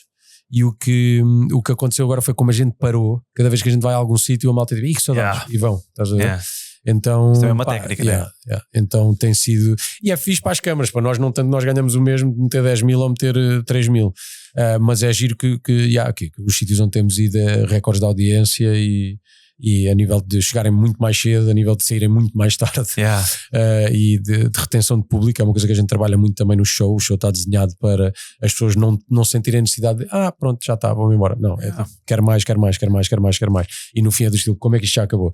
E do estilo eu tenho 60 anos, já devia estar a dormir. E isto acontece bem, e é uma cena muito gira de se ver. E tem a ver com esta coisa da construção, do storytelling e da maneira como nós construímos emocionalmente os espetáculos para as pessoas se sentirem engaged do tempo inteiro. Espetáculo. É uma área que te interessa estudar muito, o marketing? É uma coisa que tu gostas? Até pela maneira que falas. Lá está, quando eu fui para a universidade em Madrid, eu fui para marketing e relações públicas. Estava em Madrid. Estava em Madrid, lá está, nas minhas discotecas e fazer cenas, e há um rapaz que trabalhava, que é o Borja, que trabalhava comigo numa noite, disse assim: mano, tu conseguias vender-me a minha mãe, tu devias ir para marketing. E eu tenho uma cena que eu não posso ouvir pessoas a dizerem-me cenas, porque eu acho sempre que é um sinal da vida. Então fui estudar marketing para uma universidade em Madrid, inscrevi-me, disse à minha mãe que achava que era uma ótima ideia, e ela: o dinheiro é teu, faz o que quiseres, privada, caríssimo. E fiz um ano de marketing, e o interessante foi que eu fiz um ano e ao mesmo tempo estava a nascer o Rebel Bingo. Então tudo o que eu estava a aprender na universidade eu estava a aplicar diretamente na minha empresa. E ao fim do ano o Rebel Bingo explodiu e eu tive que sair da universidade. Portanto eu fiz um ano de marketing e 2 anos de engenharia informática e 2 anos e meio, alguma coisa assim, não sei. Portanto sim, sou um geek absurdo, adoro tecnologia, e foi por isso que fiz informática no 11º, 12º, e depois fui para a universidade. E depois marketing, porque é uma coisa que eu gosto muito de estratégias de marketing sensorial, marketing guerrilha, porque acho que a criatividade depois nos eventos passa muito também por marketar as coisas, seja para os colaboradores da empresa, seja para as pessoas da Câmara Municipal, seja para a criação do conceito. Há sempre marketing. Trabalho muito direto com a equipa, com o Caí que está lá também, com a Ana, com o Tiago, com o João, com o Rafa, que é a nossa equipa de marketing. Porque é uma coisa que eu gosto muito. Vê-se na forma como tu falas, é mais emotivo. E outra coisa, nunca decidiste exportar este conceito? Já começámos a fazer um pescar de olhos ali a Espanha, já fomos fazer umas quantas coisas ali. Só que é aquela coisa de tenho que arranjar o parceiro perfeito. Ou seja, neste momento estamos a correr uma campanha para o Dubai, porque surgiu uma proposta de irmos para o Dubai, e estamos a fazer uns paid ads para ver qual é que é a aceitação das pessoas. Estamos a correr uns vídeos em inglês, com uma landing page e tal, e a perceber qual é que é a aceitação do público lá. Portanto o Dubai é uma possibilidade ainda este ano, em novembro, se a campanha correr bem. Em Espanha é a tal cena, está perto demais, e as oportunidades, eu tenho a noção que o tipo de eventos que nós fazemos, que não só a Revenge, mas qualquer um dos nossos conceitos, especialmente no mercado corporativo, muito facilmente eram replicáveis em Espanha, e eu sei que não há concorrência em Espanha. O problema é, eu não me consigo desdobrar em 2, nem os meus sócios em 2, e preciso de arranjar o parceiro ideal em Espanha que queira fazer crescer o filho dos outros, não é? Porque isto é um bocado a questão aqui. Existe uma forte possibilidade disso vir a acontecer no futuro. Já a primeira incursão que fizemos em Espanha foi incrível, a empresa ficou maluca, já nos chamou para outro evento. E pronto, e agora estamos nisto. Não é uma coisa que eu sinta que tenho que fazer para amanhã. Tenho uma empresa que abrimos escritório em Espanha há um ano, e um dos nossos sócios foi para lá porque somos muitos sócios. É uma empresa de tecnologia e é bem mais fácil porque o produto é desenvolvido cá, e ele lá está a tratar mais da parte comercial e da parte de lá está, marketing e inserção de marca no mercado. Mas é uma solução tecnológica, portanto é completamente diferente. Claro. E estamos em Espanha e é incrível, e sei que quando for para lá está, tenho a minha própria bilheteira lá, que nos permite depois fazer muitas coisas nos shows que outras bilheteiras não permitem. Pronto, e no Dubai tenho uma série de parceiros que também me facilitam muito isso. Temos muitos portugueses no Dubai, muitas empresas muito boas no Dubai de portugueses, e então também vou para lá um bocadinho com as costas quentes, portanto não me custa tanto. Mas em Madrid, que era o sítio onde eu apostaria, era voltar a casa. Porque é um sítio fixe para depois propagares aquilo para a Espanha toda. Tem que encontrar o parceiro perfeito, e lá está, não é uma prioridade. Claro. Mas se encontrar, vai acontecer. Está a faltar a energia. Porque está tudo montado, ou seja, aquilo tudo o que nós temos é tão fácil de replicar em Espanha. Fizemos acho que o show que fizemos lá para eles foi o Flashback, que é uma viagem tipo a Revenge, mas que passa dos 80 até à atualidade, 80, 90, os maiores hits de cada década. E aquilo demorou-nos meio-dia a transitar tudo para a Espanha. Portanto, uau. Não, qualquer produto lá está, é muito facilmente transportável para lá, e é eu sei que vai ter um impacto muito grande na maneira como eles fazem eventos, porque a própria agência com quem nós depois trabalhámos lá ficou assim um bocado naquela, pelo impacto que aquilo teve, porque eventos corporativos na Espanha, como era aqui em Portugal, é o DJ e a banda. Certo. Não há conceitos, não há esta coisa da imersão, da interatividade e de um storytelling para a empresa totalmente desenhado, etc. Mas pronto, lá está. Um dia, quiçá. Engraçado. E por exemplo, vêm pessoas de fora de outros países para os vossos festivais? Para os eventos? Há empresas que têm muitos colaboradores estrangeiros e que nós temos que adaptar os shows e apresentar em espanhol ou apresentar em inglês ou tal. Pessoas a virem de propósito nós produzimos festivais que sim. Nós produzimos festivais, marcas, agora vai ficar para 2026, mas há um festival que é o Zamna, que é de Tulum, que ia ser agora em 2025, mas já de ser em 2026 porque aconteceram umas cenas e está-se bem. Isso era um tipo de festival que eu tenho a certeza absoluta que de Londres, de Espanha, etc, vinha, porque é um festival de música eletrónica com DJs internacionais e isso faz as pessoas virem. Os nossos conceitos são 100% nacionais, ninguém lá fora sabe quem é Revenge of the Night. Engraçado, porque e até porque é todo falado em português. Portanto, a malta que normalmente compra o bilhete porque é um evento 90 e depois vai lá e é em inglês ou francês é do estilo. Não percebo nada do que eles dizem, mas a música é boa. Porque imagina, como eles têm o conceito, por exemplo, Tomorrowland e assim, se algum dia idealizavas teres um conceito teu aqui que atraísse pessoas de fora para cá, para deixar uma marca aqui. Não é... se a gente for pensar em Portugal, se há algum evento que atrai pessoas para vir para cá, possivelmente tens o Neopop cá em cima, que já se vincou no mundo da eletrónica e do techno como um dos grandes festivais da Europa. E tens o Alive. Agora, nacionais que arrastem pessoas de fora para dentro, não estou a ver assim muitos mais. Mas lá está, todos eles baseados em grandes nomes de música, certo. Depois, e conceito. Obviamente os dois têm um conceito muito forte, que lá dentro lá fora já é um nome, e as pessoas aproveitam para vir passar férias e vir a um grande festival, que eles são ambos dois festivais brutais. Estamos a trabalhar muito em produção de marcas de festivais de lá de fora que estão a querer vir para cá. Mas criar alguma coisa nossa não está nos planos. Ou seja, continuar os nossos e talvez criar o nosso de... Lá está, se a Revenge of the 90s Festival, o Revenge Festival, que aí já não é ser 90s, há de ser 90s e 2000, e acontecer e nós trouxermos, lá está, Backstreet Boys, Sean Paul, Shaggy, e fizemos um line-up absurdo, de certeza absoluta que vão vir pessoas de fora. Claro. De certeza, 100%. Mas tirando esse festival, lá está, que é um mundo onde nós estamos muito confortáveis para criar, ou seja, não tenho a pretensão de criar um festival de eletrónica ou um festival de bandas, mas tenho a pretensão de estar com parceiros e marcas que querem vir para cá e ajudá-los a produzir, entrar no mercado, perceber o mercado, a parte do marketing e a parte toda de ajudá-los a entrarem cá. Porque tu conheces isto. Claro. Isto para ti é a palma da tua mão. Temos uma rede muito grande de networking que nos permite com muita facilidade implementar. Isso é fixe. Outra coisa aí gira, estou a ver que tens uma UP. Tenho. Tu dás tecnologia, tudo, e desporto e tal, coincidiu tudo, não é? E uma obsessão. Isto é um shout-out à Vanessa Martins, que ainda não posso dizer isto, porque depois estava a revelar aqui o lançamento do evento dela, mas eu tenho uma obsessão nova que é a saúde, que eu acho que toda a gente devia ter. E neste momento é uma coisa que eu invisto muito tempo da minha vida. Em estudar saúde ancestral, em perceber o que é isto do corpo humano e como é que funciona, e em testar muitas drogas em mim. E drogas, não estou a falar de recreativas, estou a falar eu tomo 40 e tal comprimidos por dia. E caramba! Suplementos e outras coisas que lá está, desinflamam o corpo e produzem um certo nível de anti-aging ou rejuvenescimento.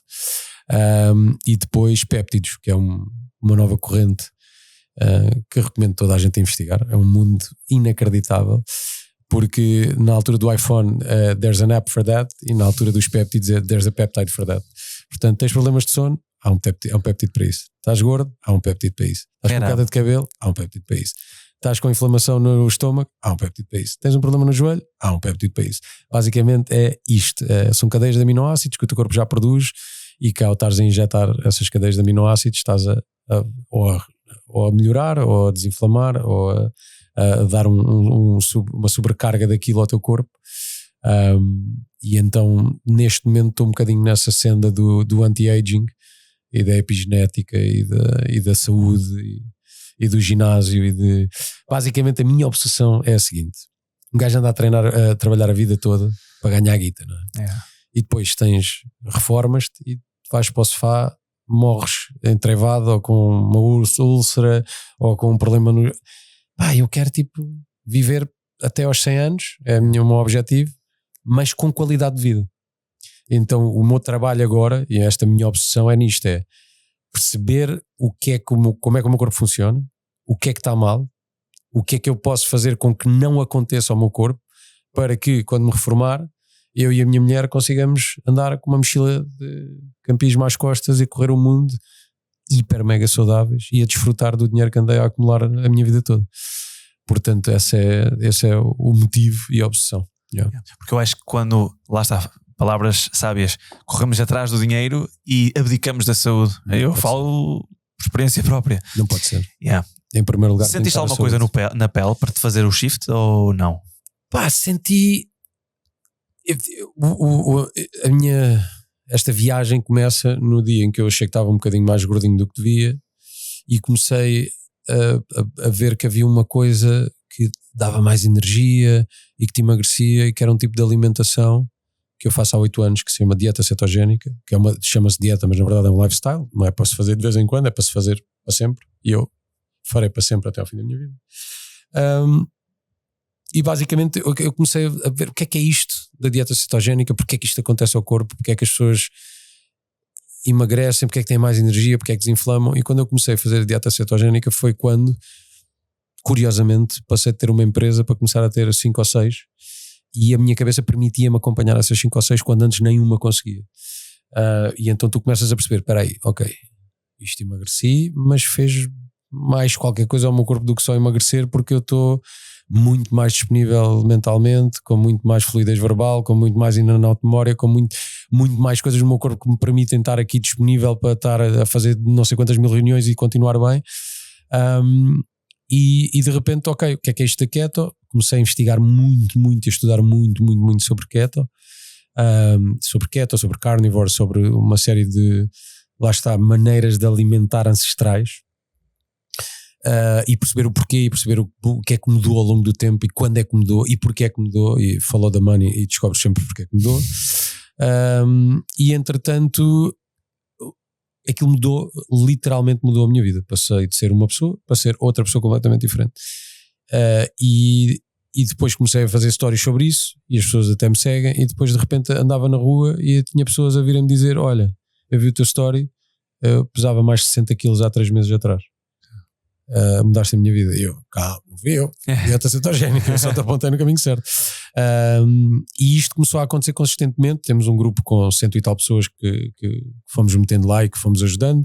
Na altura do Covid ainda pensámos em desenvolvemos um e-book que eu agora ofereço às pessoas, que na altura íamos fazer depois começaram os eventos outra vez, e a minha mulher, que estava a fazer o curso, que a minha mulher é dentista cirurgiã, estava a estudar a cena para depois dar consultas, já estávamos a fazer um plano B. Só que depois voltou a vida e isso ficou num coisa, e a gente continua a mandar e a ajudar pessoas, toda a gente que quer fazer essa dieta. Mas isso foi o wake-up call para, ok, há muito mais neste mundo do que só aquilo que nos ensinaram, e se calhar o que nos ensinaram não é bem verdade. Então, há 8 anos que faço dieta cetogénica, e isso trouxe-me para este mundo. Treinar é uma coisa que eu tenho que fazer diariamente, porque se eu não treinar, o meu corpo não está da mesma maneira. Eu tenho que treinar todos os dias, eu treino todos os dias, às 7 da manhã vou treinar todos os dias, ou faço 4 dias de força, de muita força, de máximo de força consigo, treino de ferro, a fazer pesos muito altos, porque acho que isso é das coisas. Se eu vos puder dar um conselho, há 2 conselhos na vida. Um é viagem, que é a coisa que eu mais amo na vida. O segundo é puxem ferro. Puxar ferro vai desenvolver os teus músculos vai fazer com que eles estejam desenvolvidos quando fores mais velho. A maior parte dos problemas de decrepitação do corpo humano na velha idade é porque os músculos já não funcionam, atrofiaram, e aí acabou a tua vida. E então eu puxo ferro porque gosto, mas também porque sei que isso vai ajudar na minha vida e porque me ajuda no dia-a-dia a fazer grounding, a estar mais zen, porque vou treinar de manhã, fico logo cheio de energia, mas uma energia muito calma.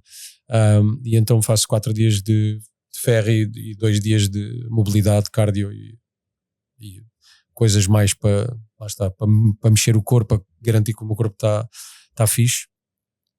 E depois é isto, é estudar péptidos, testar péptidos, testo muita coisa em mim. Acho que uma coisa que vocês, se estiverem a ouvir isto e quiserem começar a investigar, chama-se BPC 157, que é Body Protective Compound 157, e TB 500. Estes são 2 péptidos que são os péptidos que normalmente as pessoas têm menos medo de experimentar, e basicamente eu experimentei em mim e fiz um macrodose durante uma porrada de tempo porque queria recomendar ao meu pai. O meu pai tinha um problema grave de joelho, mas eu não gosto de recomendar nada a outras pessoas antes de experimentar em mim. E então estive a fazer e descobri uma série de benefícios no meu corpo. De repente o meu corpo começou a desinflamar, e no ginásio já não tinha dores musculares, faço uma massagem por semana, já não tinha nódulos nunca quando fazia as massagens. E aquilo de repente comecei a ter mais elasticidade, etc. E comecei a perceber, isto é mesmo life changing também, vou recomendar ao meu pai. O meu pai fez 10, 20 dias e o problema dele de joelho de 25 anos aconteceu, e ele consegue dormir agora, que não conseguia. E o tio da minha mulher curou os 2 ombros e os 2 cotovelos também. Chama-se The Wolverine Stack e é basicamente um regenerador de cartilagem, tendões, músculos, é um reparador gigante de muscular, é desinflamatório do corpo, é bom para pessoas que têm problemas de barriga também, IBS e coisas assim. É um mundo, é um mundo mesmo muito grande. E estes são 2 dos péptidos que existem. Eu fiz Epitalon e consegui, eu dormia super mal, e o Epitalon com 10 injeções de 10 mg durante 10 dias seguidos regulou-me completamente o sono, completamente. Eu durmo ferradamente, assim que cai na cama a noite inteira sem me levantar nunca, e andava a dormir terrível. E aquilo, além de ter essa propriedade que tem a ver com a glândula pineal, de fazer essa regulação do sono, tem um efeito anti-envelhecimento gigante, porque repara-te as cápsulas dos telomeros. Os telomeros são pilosidades que o teu ADN tem, e quanto mais deteriorada está a cápsula, mais tu envelheces, e aquilo recupera as cápsulas, portanto tu estás a ficar cada vez mais novo. E faz-se de 10 dias de 6 em 6 meses, ou de 4 em 4, eu vou fazer de 4 em 4. E como isto tens o Pinelon, que é diretamente para a glândula pineal e que faz mais uma série de coisas, e tens a retatrutida, e tens o MOTS-C que trabalha a mitocôndria, e tens o DSIP, que é o Deep Sleep Inducing Peptide, que te ajuda a regular o sono e tem uma série de outras propriedades. Melanotan 2, que te deixa moreno em 5 dias porque estimula a melatonina e também te dá ereções muito fortes, portanto é um win-win. E tens um mundo absurdo de péptidos incríveis, e que a maior parte deles, disclaimer, não são legais, não existem em farmácias, não estão sancionados. Muitos deles estão em fase 3 ou fase 2, alguns deles sim estão. Até Semberlina, por exemplo, que é um secretagogo da hormona do crescimento e que faz cenas incríveis, especialmente também para as mulheres. Na América é legal, mas não consegues ir a uma farmácia e pedir. Mas e depois existem sites na internet, pesquisa. researchpeptideseurope.com. Falem com a Beck, digam que vieram da minha parte, mas sim, existem 1000 sites de péptidos na internet. Tu compras como um research peptide, ou seja, compras como se fosses para um laboratório fazer pesquisa e depois injetas-te. E tu tens alguém que te vai avaliando os dados contigo para te ajudar? Eu faço baterias de exames de 3 em 3 ou 6 em 6 meses. E depois tenho o ChatGPT, que é ótimo a analisar. Mandas o PDF e dizes: está tudo fixe? E ele diz: está tudo altamente. É melhor. O Grok é o melhor deles todos para analisar. Do Twitter, não é? Exatamente. É o melhor para analisar análises. É espetacular para analisar análises. Metes o PDF e ele diz tudo o que é que está bem, o que é que está mal, os níveis onde é que estão, etc. É o que está menos corrompido pela indústria médica, portanto é o que dá os melhores resultados. No entanto, também tenho o Henrique, que é um preparador físico, que é meu amigo. Também outra aí. Também olha. Mas pronto, ele às vezes diz coisas que eu não concordo e depois que o ChatGPT confirma que eu tenho razão, mas pronto, lá está. Acho que aqui depois é de cada um e é dos estudos e é da maneira como tu olhas para as coisas. Mas sim, faço, e agora também vou fazer um painel genético super compreensivo, genético e epigenético, para perceber tudo o que tenho de sensibilidades à proteína X, como é que estão os meus níveis de vitamina E, D, K, A, que são os 4 mais necessários e que eu tomo todos os dias, por acaso, mas também para perceber isso tudo. E depois tens 700 mil marcadores que te dizem como é que é o teu ADN, qual é a tua predisposição a certo tipo de doenças, ou qual é que é a tua idade biológica, que isso é algo que tu podes ir, que a tua idade biológica pode regredir bastante. Olha, não sabia. O Brian Johnson é a pessoa com a idade biológica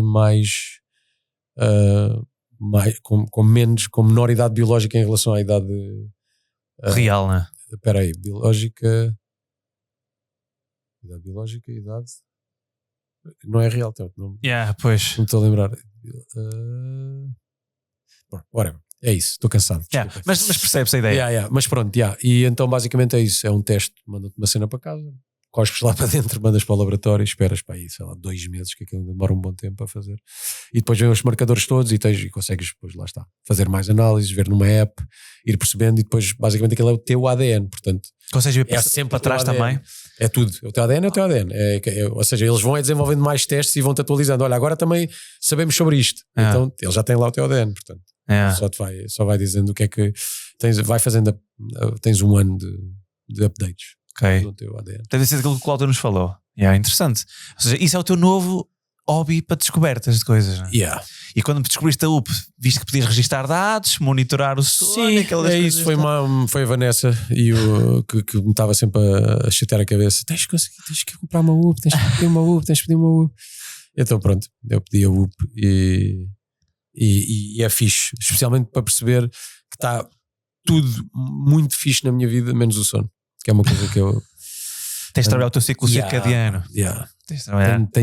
O sono é o pior, só que tem a ver com o trabalho, estás a ver? Eu não consigo, eu quero muito ser a pessoa que dorme 9 horas e que aquilo aparece tudo a verdinho ali e que coisa, só com uns dias dormo mais tarde. Depois esta cena, a consistência do sono é outra das coisas, que é deitar-te à mesma hora, acordar à mesma hora todos os dias. Não consigo, por causa do meu trabalho, infelizmente. E depois o número de horas, que também impacta muito aqui, e é, segundo todos os especialistas de anti-envelhecimento, é the number one thing, a coisa número 1 para a tua saúde é o sono. É verdade. Número 1, acima de tudo. Os gajos mais que sabem mais, o Brian Johnson diz 2 coisas, que é o sono e azeite. O sono como coisa número 1 e o suplemento mais importante do mundo, azeite com polifenóis altos, que aqui acho que em Portugal temos muito bom azeite, não é a comprar no supermercado, obviamente. Mas... Pois, tem que se ir à colheita certa, não é? Há outra coisa que eu sei que tu tens também. Tens qualquer coisa relacionada com cripto? Não tens? Tenho. Fala-me sobre. É uma empresa, nós fazemos eventos para eles. Eu também invisto, acho que toda a gente devia, mas nós o que fazemos é eventos para empresas de criptomoedas. É o Agmi, que é a nossa produtora de eventos, que agora vamos para Cannes, para a semana que vem, fazer lá um evento para um cliente nosso, que eu tenho que ir também. Lembrei-me agora. Não te escapas dia 2 e voltar dia 3, porque dia 4 tenho que voar aqui para cima outra vez, porque...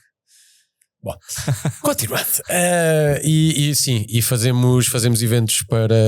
começámos no Covid, quando a crypto scene começou a disparar em Portugal, e abrimos uma empresa especializada em produção de eventos para empresas de cripto. Hackathons, side eventos, conferências, etc, e fazemos por todo o mundo eventos para eles. Ou seja, tu desenvolveste a empresa que organiza esses eventos. Exato, nós na altura tínhamos sabíamos produzir eventos, e depois houve um sócio que entrou para esta empresa que trouxe um evento específico, e a gente fez aquele, na altura não era sócio, veio ter com a gente para fazermos um evento e para pedirmos uma sala, e a gente disse assim, a gente pode te ajudar a arranjar uma sala, mas tens seguros? Não. Então a gente ajuda. Tens catering? Pois também não. Então a gente ajuda. Então queres ajudar a produzir o evento, não é? Ok, então a gente ajuda a produzir o evento. Produzimos o evento, acabámos por produzir, foi a primeira ETH Lisbon que aconteceu em Lisboa, de Ethereum, E depois de todos os patrocinadores desse evento acabámos por fazer mais 14 eventos para todos os patrocinadores nessa semana. E foi tipo, está aqui um filão de mercado. E então começámos a especializar-nos em falar a linguagem deles e em trabalhar para eles e em não dizer estás a fazer um evento de cripto porque senão os vénios disparavam o preço, a tratar com maior secretismo e a trabalhar este tipo de cliente de uma maneira especial porque eles são muito especiais, pessoas que caíram do nada de repente têm muito dinheiro e que são enganados a torto e direito e que não têm know-how ou não têm uma estrutura e então aquilo e nós acabamos por ser aqui um bocado advisors na parte dos eventos e ajudá-los a trabalhar a marca nessa parte dos eventos, utilizando, lá está, fizemos muitos eventos em Portugal enquanto acontecia a semana da ETH Lisbon e depois as marcas começaram-nos a convidar para fazer os eventos deles lá fora e acabámos por depois abrir uma empresa irmã começámos a abrir um consórcio com uma empresa irmã na América, que é a Maria da Pink Cactus, que é o nosso braço na América, que ela tem empresa em Austin, mas tem equipas em Nova York e em Los Angeles, portanto cobre East Coast e West Coast, e então tudo o que fazemos lá é com ela, tudo o que ela faz cá de clientes dela é connosco, e depois temos equipas na Ásia, nossas, trabalhamos aqui na Europa e temos equipas na América do Sul. Okay. E acabamos por cobrir um bocadinho o continente todo e conseguir ajudar os clientes, porque as conferências são sempre no mundo inteiro, então isto facilita muito esta mobilidade. Desenhamos tudo cá em Portugal e depois implementamos com os parceiros locais ou voamos pessoas, quando é aqui na Europa vamos a nossa equipa. Assim que eu vou. Fixe. E tu disseste que investes em cripto? Espetáculo. Qual Bitcoin é o teu? e Ethereum só. Bitcoin e Ethereum. Boa. O rei. E Ethereum mesmo assim estou arrependido. Não arrependido não, mas estou a sentir que está a esmorecer um bocadinho a comunidade, sabes? E Bitcoin está-se a estabelecer muito como é o rei? Como reserve money, como é um sítio só para storage of value. E é fixe, é um sítio, lá está, que em Portugal tens muitas benefícios em fazê-lo, especialmente se consegues deixá-lo lá mais de um ano. E a render, há imensos sítios para se fazer staking de Bitcoin e que estão a render um API e um APR bastante interessantes e portanto é mais por aí. Outros projetos. Como é que foste descobrir isso, as cripto? Foi só porque conheceste essa malta? Não, nós já investíamos desde 2017. Nós já lá está, tecnologia. Certo. E curiosidade e investimento. Basicamente era isso. Eu e os meus sócios já investíamos desde 2017 e temos a nossa wallet da empresa e sempre que... Boa! É um storage of value bacana. A divisão de resultados normalmente vai sempre uma parte para ali. Fixe! E DCA. Vamos embora. E a bolsa? Tem alguma exposição também? O meu sócio tem muita exposição. Okay. É uma coisa que estupidamente eu estou-lhe sempre a dizer, vais-te sentar comigo 5 minutos. E ele compra SP 500 e cala-te. Eu estava... Vais sentar comigo 5 minutos. O Tomás é um gênio, foi ele que disse aquela coisa da crise e ele é um gêniozinho do investimento em tudo o que tu possas imaginar. Ele é das poucas pessoas que ganha dinheiro em Forex, que a gente está de repente num team building e ele está assim, parado a olhar para o telefone. O que é que foi? Ele isto é que é uma notícia do Japão. Meti aqui 1.000 euros. Já estou a fazer 6.000. Mas vou deixar correr isto mais um bocadinho. Depois de repente fecha. Olha, ganha 6.000 euros. E eu, pronto. Então está bem. E ele estudou muito esta coisa também durante o Covid e meteu-se muito ali nesta leituras de gráficos e coisas, era que não percebe nada. Espetáculo. E é um gajo bué da savvy em investimento e em dinheiro no geral. É um gajo muito, muito inteligente. E eu sou o burro que, em vez de aproveitar que tenho um sócio bem inteligente em investimentos, ele investiu em Nvidia quando aquilo estava em nada, ele investiu em Tesla quando aquilo estava em nada. É um gajo, percebe daquilo e deve ter ali nem quer ver a wallet dele, que é para me chatear. Mas é fixe tu falares disso, da empresa já ter reservas expostas, não só a dinheiro, porque em Portugal se calhar se houver reserva já é bom, mas depois é tudo em dinheiro. Temos uma cold wallet. Ou seja, tu tens noção do sistema financeiro, não é? Então estás a proteger-te de alguma coisa. Se algum dia acontecer alguma coisa. Se acabar a eletricidade não vai servir de muito. Mas... Certo. Mas também o que é que serve se acabar a eletricidade? Vamos roubar vacas para ir para algum lado, que depois vamos ter que trocar. Vamos ter que voltar aos campos. É isso, tranquilo. Aí, quem me dera. Fogo, era tão bom se acabasse a eletricidade. Ia para o meio do campo, ninguém me chateava. Era aí que tu tinhas férias? Era aí que eu tinha férias. Por falar nisso, já fizeste férias? Não. Quando é que foi a última vez que fizeste férias? Não, fiz. Este ano fui... Espera. Não, eu acho que... Pensa bem, que se calhar já foi em 2020. Não foi para o Brasil? Não foi no início do ano, não fui para o Brasil? Foi, não foi? Yeah. Eles? No início do ano fui para o Brasil, estive lá 15 dias com os tios da minha mulher. Foi muito fixe. E agora só em novembro. Pronto. Yeah. Podia ser pior. Podia ser pior. Se calhar já tiveste fases piores. Já. Bem, pois lá está. Mas isto tem muito a ver com... Eu viajo muito em trabalho e claro. Eu amo viajar e portanto para mim acabam por... Não são férias que estou a trabalhar, mas sabe a férias, né? Estás fora, estás ali com outras culturas, estás a fazer outras cenas. Portanto agora vamos para a Madeira. Mas tivemos um dia na Madeira. Um dia. Chegámos de manhã e voltámos no dia a seguir. Essa não vou contar. Mas agora vamos dia 16 até dia 19, que temos outro espetáculo lá. E aí pronto, vou aproveitar umas mini férias. Boa. Paulo, só para nós finalizarmos, dá uma ou várias dicas boas para o pessoal. Temos muitos jovens que estão agora a ver. Tu como empresário, depois de toda a experiência, se eles quiserem empreender, seja em que área for, dá-lhes umas dicas do que é que tu, se fosse a ti, o conselho que tu estavas a dar a ti próprio, se estivesses agora a começar e quisesse lançar um negócio. Eu costumo fazer palestras e as minhas palestras assentam-se em 2 pilares que foi aquilo que transformaram a minha vida, que é não ter medo de falhar, e eu costumo chamar isto nas palestras AFA, arriscar, falhar, afinar e arriscar outra vez, não é? É cíclico, porque eu não acredito que a gente tenha ido à Lua, ok, teorista da conspiração máximo, mas gosto muito da analogia que eles fizeram, que é a rota para a Lua foi corrigida em 97%, mas eles chegaram lá. Só 3% do planeado é que foi realmente feito.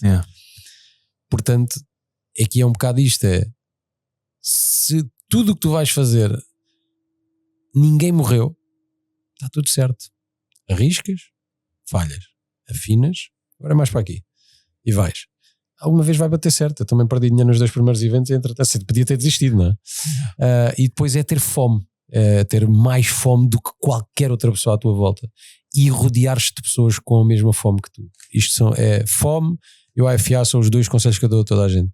Não tenham medo de arriscar, vão de cabeça, analisem, obviamente não é do estilo nem sei o que é que isto vai fazer, mas vou. Não, analisem tudo e se a vossa intuição vos disser que está, bora, e se falhar afina-se e continua-se. E depois é esta coisa, é ter mais fome do que toda a gente. Se tu fores a pessoa com mais fome na sala, tu vais sempre ganhar.